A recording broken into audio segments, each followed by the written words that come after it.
ಹದೀಸ್ ಬೆಳಕು ಕಾರ್ಯಕ್ರಮಕ್ಕೆ ಸ್ವಾಗತ. ಒಂದು ಮನುಷ್ಯನು ಜೀವನದಲ್ಲಿ ಅಳವಡಿಸಬೇಕಾದ ಕೆಲವೊಂದು ವಿಚಾರಗಳ ಬಗ್ಗೆ, ಅವನ ಲೈಫ್ ಸ್ಟೈಲ್ ಬಗ್ಗೆ ನಾನು ಹೇಳ್ತಾ ಬರ್ತಾ ಇದ್ದೇನೆ. ಮುಹಮ್ಮದ್ ಪೈಗಂಬರ್ ಸಲ್ಲಲ್ಲಾಹು ಅಲೈಹಿ ವಸಲ್ಲಂ ಹೇಳುವ ಮತ್ತೊಂದು ಹದೀಸ್ ಇಲ್ಲಿ ಕಾಣ್ತಾ ಇದೆ.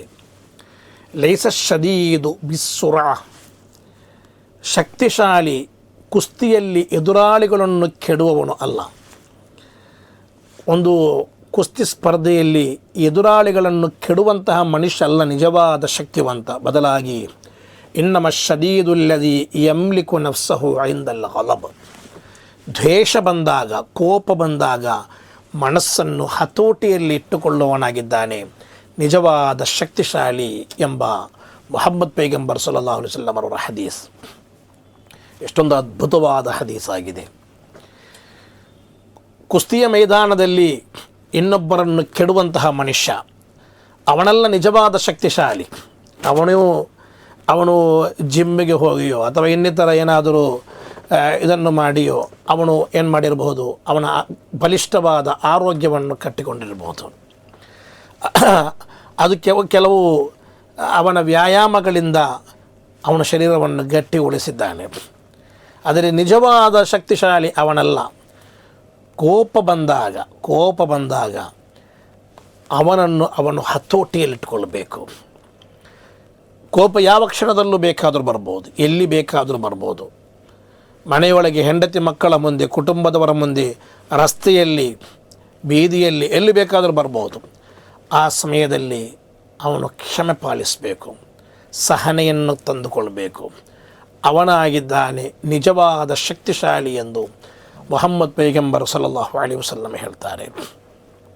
ಶೈತಾನನು, ಪಿಶಾಚಿ ನಮ್ಮನ್ನು ಜಾಸ್ತಿಯಾಗಿ ಕೆಡವುವುದು, ಅವನ ಬಲೆಗೆ ಸಿಲುಕಿಸುವುದು ಮನುಷ್ಯನಿಗೆ ಕೋಪ ಬರುವ ಸಂದರ್ಭದಲ್ಲಾಗಿದೆ. ಕೋಪ ನಮ್ಮನ್ನು ಎಲ್ಲ ಕಡೆಗಳಲ್ಲಿ ಸೋಲಿಸಿಬಿಡ್ತದೆ. ಕೆಲವೊಮ್ಮೆ ನಮ್ಮ ಸ್ಥಾನಮಾನಗಳನ್ನೇ ಇಲ್ಲದ ಮಾಡಿಬಿಡ್ತದೆ. ನಾವು ಈ ತನಕ ಮಾಡಿಕೊಂಡು ಬಂದ ಎಲ್ಲ ಒಳಿತುಗಳನ್ನದು ನಾಶ ಮಾಡಿಬಿಡ್ತದೆ.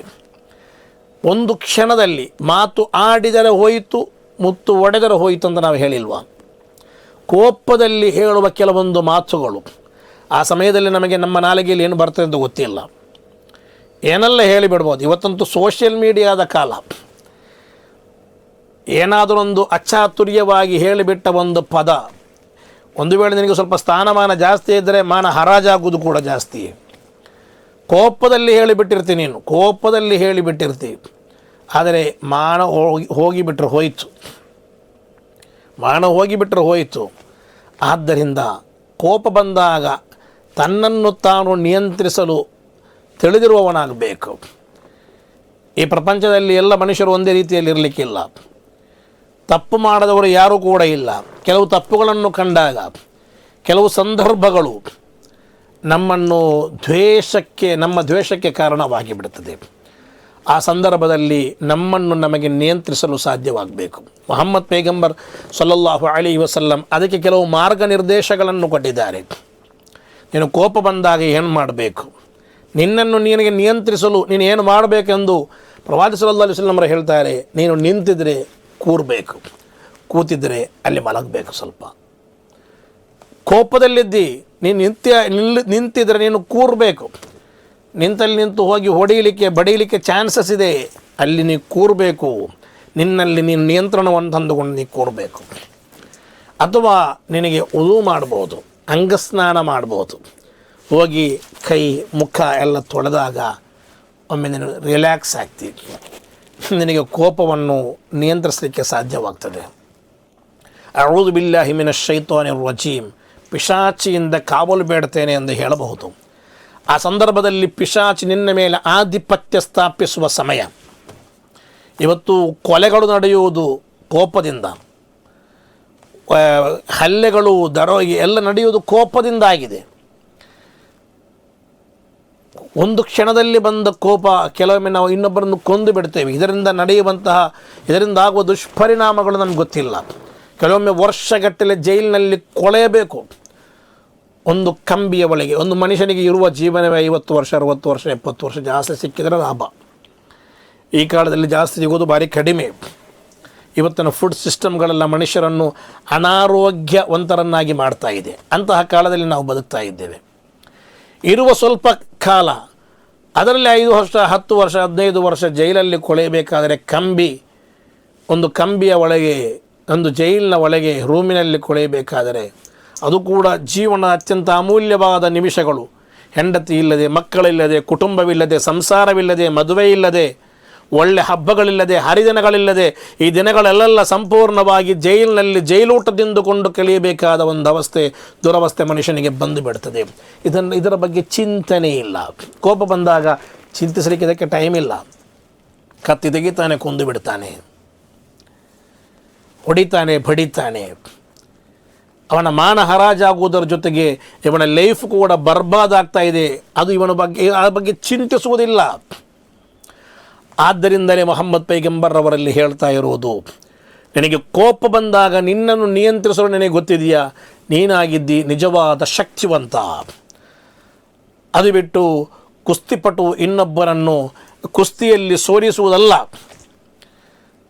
ಅದಕ್ಕಿಂತಲೂ ದೊಡ್ಡ ಶಕ್ತಿವಂತ ಮನಸ್ಸಿಗೆ ಕೋಪ ಬಂದಾಗ ನಿನ್ನ ಮನಸ್ಸನ್ನು ನಿಯಂತ್ರಿಸಲಿಕ್ಕೆ ನಿನಗೆ ಸಾಧ್ಯವಾಗಬೇಕು. ನನ್ನ ಮನಸ್ಸನ್ನು ನಿಯಂತ್ರಿಸುವುದು ಅದಾಗಿ ದೊಡ್ಡ ಶಕ್ತಿ. ಕೆಡುಕುಗಳಿಂದ ನಮ್ಮ ಮನಸ್ಸು ನಿಯಂತ್ರಿಸುವುದು. ಇವತ್ತು ಎಲ್ಲಿ ನೋಡಿದರೂ ಕೂಡ ಕೆಡುಕುಗಳಾಗಿವೆ. ಎಲ್ಲ ಕೆಡುಕುಗಳು ಇವತ್ತು ಓಪನ್ ಆಗಿದೆ. ಎಲ್ಲ ಕೆಡುಕುಗಳು ಓಪನ್.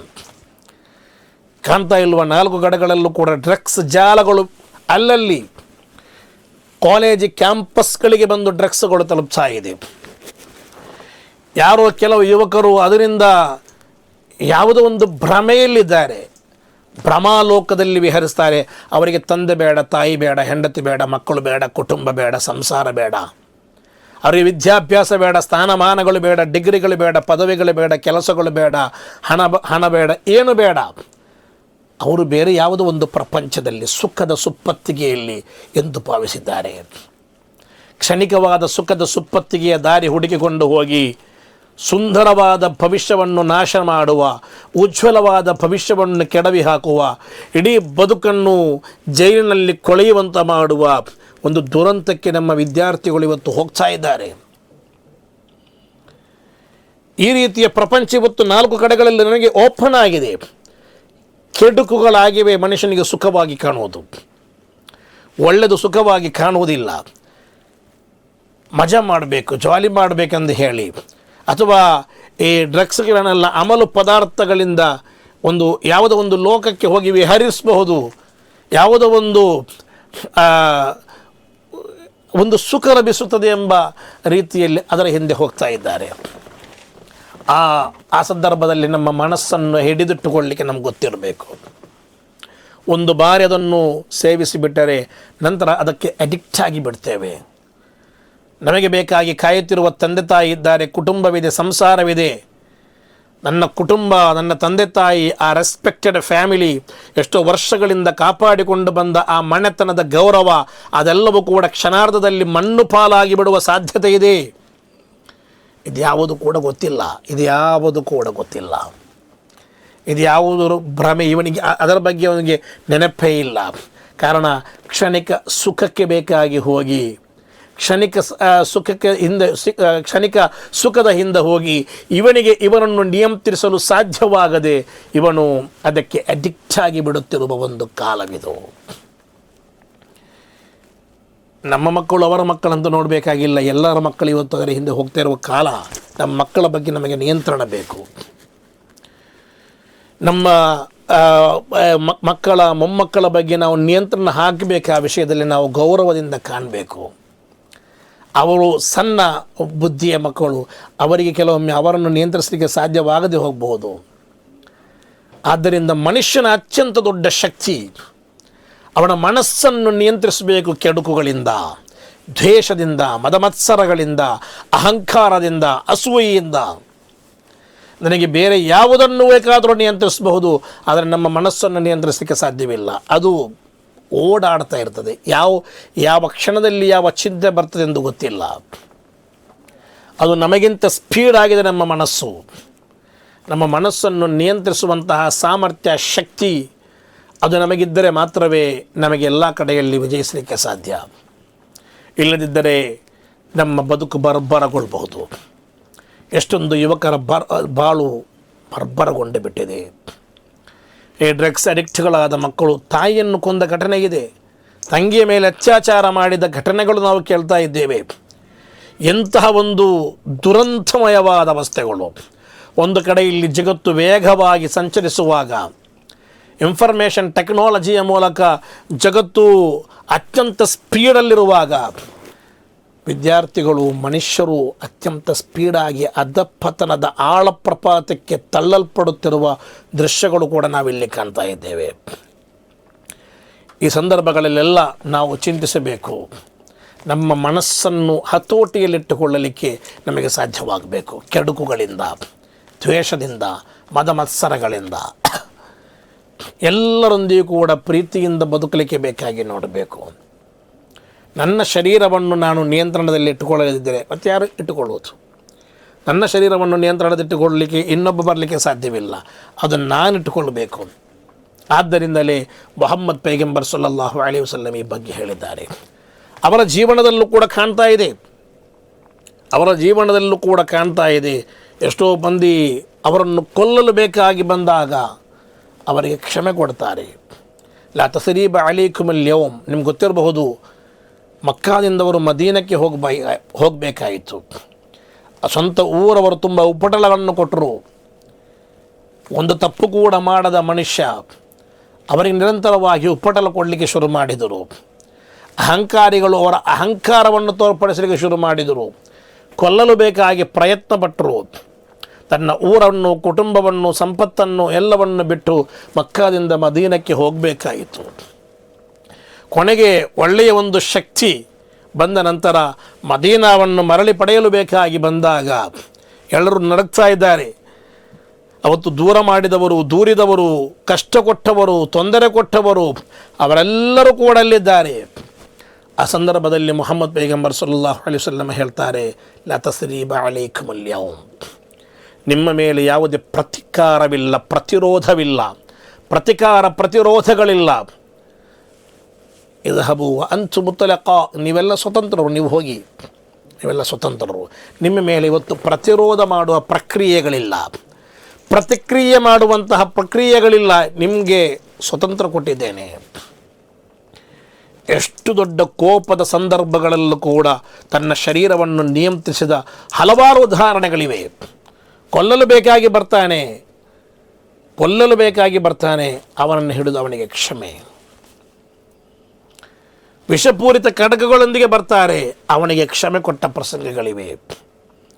ಎಷ್ಟೋ ಸಂದರ್ಭಗಳಲ್ಲಿ ಕೇವಲ ಒಂದು ಸಂದೇಶವನ್ನು ಸಾರುವುದು ಮಾತ್ರವಲ್ಲ, ಬದಲಾಗಿ ತನ್ನ ಜೀವನದಲ್ಲಿ ಅಳವಡಿಸಿಕೊಂಡು ತೋರಿಸ್ತಾರೆ. ಒಬ್ಬ ಮನುಷ್ಯ ಕೋಪ ಬಂದ ಸಂದರ್ಭದಲ್ಲಿ ಯಾವ ರೀತಿ ತನ್ನನ್ನು ತಾನು ನಿಯಂತ್ರಿಸಬೇಕು ಎಂಬುದು. ಅವರಲ್ಲಿ ದ್ವೇಷದ ಮಾತುಗಳನ್ನು ಹೇಳುವ ಸಂದರ್ಭದಲ್ಲಿ ಮುಗುಳ್ನಗುವಿನೊಂದಿಗೆ ಪ್ರತಿಕಾರ ಮಾಡಿದ ಮೊಹಮ್ಮದ್ ಪೈಗಂಬರ್ ಸಲ್ಲಲ್ಲಾಹು ಅಲೈಹಿ ವಸಲ್ಲಂ ಅವರ ಹಲವಾರು ಚರಿತ್ರೆಗಳು ನಮಗೆ ಕಾಣಬಹುದು. ಕಾಬಾಲಯದ ಪಕ್ಕದಲ್ಲಿ ನಮಾಜ್ ಮಾಡುತ್ತಿರುವಾಗ ಕೊಳತು ಗಬ್ಬು ವಾಸನೆ ಬರುತ್ತಿರುವಂತಹ ಒಂಟೆಯ ಎಲುಬುಗಳನ್ನು ತಂದು ಕುತ್ತಿಗೆಗೆ ಹಾಕಿದ್ದು ಚರಿತ್ರೆಯಲ್ಲಿ ಕಾಣ್ತಾ ಇದೆ. ಅಲ್ಲಿಯೂ ಕೂಡ ಕ್ಷಮೆ. ಪ್ರತಿದಿನವೂ ಕೂಡ ತನ್ನ ಮನೆಯ ಪಕ್ಕದಲ್ಲಿ ಕಸಗಡ್ಡೆಗಳನ್ನು ಹಾಕ್ತಾ ಇದ್ದ, ಕೊಳಕುಗಳನ್ನು ಹಾಕ್ತಾ ಇದ್ದಂತಹ ಒಂದು ಹೆಣ್ಣು, ಅವಳು ರೋಗಗ್ರಸ್ತೆಯಾದಾಗ ಅವಳನ್ನು ಸಂದರ್ಶನ ಮಾಡಿ ಸಂತೈಸಿದ, ಸಾಂತ್ವನ ಮಾಡಿದ ಪ್ರವಾದಿವರಿಯರ ಆದರ್ಶ. ನಾವಿವತ್ತು ಸಣ್ಣ ಪುಟ್ಟ ಕಾರಣಕ್ಕೆ ಕೋಪ ಮಾಡ್ತಾ ಇದ್ದೇವೆ. ಮದುವೆಗೆ ಕರೆದಿಲ್ಲ ಎಂಬ ಕಾರಣಕ್ಕೆ ಕೋಪ, ಮನೆ ಓಪನ್ಗೆ ಕರೀಲಿಕ್ಕೆ ಅವನಿಗೆ ಮರೆತು ಹೋಯಿತು ಎಂಬ ಕಾರಣಕ್ಕೆ ಕೋಪ, ಇನ್ನು ಮನೆಗೆ ಬಂದು ಕರೆದಿಲ್ಲ, ಫೋನಲ್ಲಿ ಕರೆದದ್ದು ಎಂಬ ಕೋಪ, ಅಥವಾ ಕರೆದದ್ದು ಸಾಕಾಗಲಿಲ್ಲ, ಒಮ್ಮೆ ಮಾತ್ರ ಹೇಳಿಬಿಟ್ಟಿದ್ದಾನೆ ಎಂಬ ಕೋಪ. ಸಣ್ಣ ಪುಟ್ಟ ಕ್ಷುಲ್ಲಕ ಕಾರಣಗಳಿಗೆ ಬೇಕಾಗಿ ಎಷ್ಟು ವರ್ಷಗಳ ಕಾಲ ಕುಟುಂಬ ಕಲಹಗಳು ಇವತ್ತು ನಡೀತಾ ಇದೆ. ಪ್ರತಿಷ್ಠೆಗೆ ಬೇಕಾಗಿ, ಸಣ್ಣ ಪುಟ್ಟ ಮರವಿನಿಂದ ಸಂಭವಿಸಿದ ಒಂದು ಪ್ರಮಾದಕ್ಕೆ ಬೇಕಾಗಿ ಎಷ್ಟೋ ದಿನಗಳ ಕಾಲ ದ್ವೇಷ ಸಾಧನೆ ಮಾಡುವ ಮನುಷ್ಯರು. ಪ್ರತಿಕಾರ, ಪ್ರತಿರೋಧ, ಹಗೆತನ ಎಂಬುದು ಇವತ್ತು ಅದು ಓವರ್ ಆಗಿಬಿಟ್ಟಿದೆ, ಜಾಸ್ತಿಯಾಗಿಬಿಟ್ಟಿದೆ. ಮನುಷ್ಯನಿಗೆ ಕ್ಷಮಿಸಲಿಕ್ಕೆ ಆಗುವುದಿಲ್ಲ. ಅವನು ಪರಸ್ಪರ ಹಗೆತನವನ್ನು ನಾನು ಪ್ರತಿಕಾರ ತೀರಿಸದೇ ಇರುವುದಿಲ್ಲ. ಅವನು ಪ್ರತಿಕಾರವನ್ನು ಪ್ರತಿಷ್ಠೆಯಾಗಿ ತಗೊಂಡಿದ್ದಾರೆ ಮನುಷ್ಯರಿವತ್ತು. ಪ್ರತಿರೋಧವನ್ನು ಪ್ರತಿಷ್ಠೆಯಾಗಿ ತಗೊಂಡಿದ್ದಾರೆ ಮನುಷ್ಯರಿವತ್ತು. ಇದು ಮೊಹಮ್ಮದ್ ಪೈಗಂಬರ್ರವರ ಆದರ್ಶವಲ್ಲ. ಇದೊಬ್ಬ ಮುಸ್ಲಿಮನಾದ ಮನುಷ್ಯನಿಗಿದು ಆದರ್ಶವಲ್ಲ. ಪ್ರತಿರೋಧ ಪ್ರತಿಕಾರ ಎಂಬುದು ಕ್ಷಮೆಯನ್ನು ನೀಡುವುದು ಅದಾಗಿದೆ. ಮೊಹಮ್ಮದ್ ಪೈಗಂಬರ್ರವರು ಹೇಳ್ತಾರೆ, ದುನಿಯಾದಲ್ಲಿ ಇಹಲೋಕದಲ್ಲಿ ನೀನು ಮನುಷ್ಯರಿಗೆ ಕ್ಷಮೆ ಕೊಡ್ತೀಯಾ, ನಾಳೆ ಅಲ್ಲಾಹನು ನಿನಗೆ ಕ್ಷಮಿಸ್ತಾನೆ. ಇಲ್ಲ, ನೀ ದುನಿಯಾದಲ್ಲಿ ಯಾರಿಗೂ ಕ್ಷಮೆಯನ್ನು ಕೊಡುವುದಿಲ್ಲ. ಎಲ್ಲರ ಮೇಲೆ ಪ್ರತಿಕಾರ ಮಾಡ್ತಾಯಿದ್ದಿ, ಪ್ರತಿರೋಧ ಮಾಡ್ತಾಯಿದ್ದಿ, ನೀನು ಹಗೆತನವನ್ನು ಮಾಡ್ತಾಯಿದ್ದಿ, ನೀನು ಅದಕ್ಕೆ ಸೇಡು ಅಂತ ಹೇಳಿ ಸೇಡು ತೀರಿಸ್ತಾ ಇದ್ದಿ. ಸೃಷ್ಟಿಕರ್ತನೂ ಕೂಡ ನಿನಗೆ ಸೇಡು ತೀರಿಸಲಿಕ್ಕೆ ರೆಡಿ ಇದ್ದಾನೆ. ಕಾರಣ ನೀನು ಈ ದುನಿಯಾದಲ್ಲಿ ನೀನು ಸಾಚ ಅಲ್ಲ, ನೀನು ಕೂಡ ತುಂಬ ತಪ್ಪು ಮಾಡ್ತಾ ಇದ್ದಿ. ನಿನಗೆ ಸೃಷ್ಟಿಕರ್ತನ ಕ್ಷಮೆ ಇಲ್ಲದಿದ್ದರೆ ನಿನಗೆ ಸಾಧ್ಯವಿಲ್ಲ. ಆದ್ದರಿಂದ ನೀನು ಎಲ್ರಿಗೂ ಕೂಡ ಕ್ಷಮೆಯನ್ನು ಕೊಡುವನಾಗಬೇಕು. ಮನುಷ್ಯರು ನಿನಗೆ ಅನ್ಯಾಯ ಮಾಡಬಹುದು, ಅಕ್ರಮ ಮಾಡಬಹುದು, ದೂಷಿಸಬಹುದು, ನಿನ್ನ ಬಗ್ಗೆ ಏನೆಲ್ಲ ಹೇಳಬಹುದು. ಆ ಸಂದರ್ಭದಲ್ಲಿ ಅವನಿಗೆ ಪ್ರತಿರೋಧ ಮಾಡುವುದಕ್ಕಿಂತ, ಪ್ರತಿಕಾರ ಮಾಡುವುದಕ್ಕಿಂತ, ಅವನೊಂದಿಗಿರುವ ಹಗೆತನವನ್ನು ಇಟ್ಟುಕೊಳ್ಳುವುದಕ್ಕಿಂತ ಒಳ್ಳೆಯದು ನಾನು ನಿನಗೆ ಕ್ಷಮಿಸಿಬಿಟ್ಟಿದ್ದೇನೆ, ಈ ತನಕ ಹೇಳಿದ್ದು ಕ್ಷಮಿಸ್ತೇನೆ, ಇನ್ನು ಹೇಳುವುದನ್ನು ಕೂಡ ಕ್ಷಮಿಸ್ತೇನೆ ಅಂತ ಹೇಳಿಬಿಟ್ರೆ ಮತ್ತೆ ಅವನು ಕುಗ್ಗಿಬಿಡ್ತಾನೆ. ಎಷ್ಟು ದೊಡ್ಡ ಶತ್ರುವನ್ನು ಕೂಡ ಮಣಿಸಲಿರುವ ಅತ್ಯಂತ ದೊಡ್ಡ ಆಯುಧ ಸಹನೆ ಮತ್ತು ಕ್ಷಮೆ.